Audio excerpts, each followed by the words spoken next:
ہم کتنے بد نصیب ہیں۔ بھائی آصف اتنا خرچہ کرا ابو جی کے سالے ثواب کے لیے، اللہ تجھے برکت عطا فرمائے۔ حافظ جی آپ نے بھی خرچہ کرا، لیکن آپ بھی بے عقلوں کے کہنے میں نہ آ جائیو، آپ بھی بھلے کا نہ کھا جائیو۔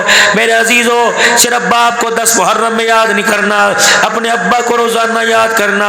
اگر قبرستان جاؤ تو سونے پر سہاگا نہیں جا سکتے۔ او میرے ویرا دعا میں ابو کو یاد رکھیو، روٹی پکاتے کھاتے ابو کو یاد رکھیو۔ خدا کی قسم تمہارا باپ تمہیں روٹی کھاتے ہوئے، روٹی پکاتے ہوئے، روٹی کماتے ہوئے ریڑھی پہ کھڑا ہو کے یاد کیا کرتا تھا۔ اللہ اکبر۔ اگر تمہارا باپ تمہیں زمین کے اوپر نہیں بھولا تو قبر کے اندر اپنے باپ کو نہ بھولنا۔ لیکن ہم وہ بد نصیب ہیں مولوی جی 10 محرم الحرام کو جائیں گے، پورا قبرستان کچے کو کا بھرا پڑا ہوگا، ہر بندے کے ہاتھ میں تھوڑا 10 روپے کی تھیلی کے اندر پھول اور ایک کسی ہوگی، 2 دابڑے ہوں گے۔ اللہ اکبر۔ ہر طرف آواز لگے گی 2 دابڑے اتنے سٹ جا، 2 دابڑے یہاں پھینک دے، 2 بورے پیودی قبر تے پا جا، ماسی تے بھی 1 بورا پا جا۔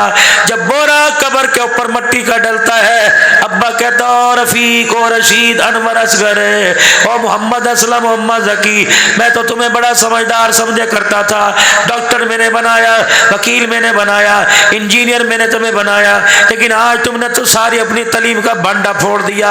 او میرا بچہ پورا سال میں راستہ تکتا رہا، میں گھر سے لے کر قبرستان کی راہ تکتا رہا، میرا نذیر آوے گا، میرا شفیق آوے گا، میرا اسلم میرا آصف آوے گا، آج کچھ کر کے جاوے گا، باپ کی قبر کے اندر مزہ آ جائے گا۔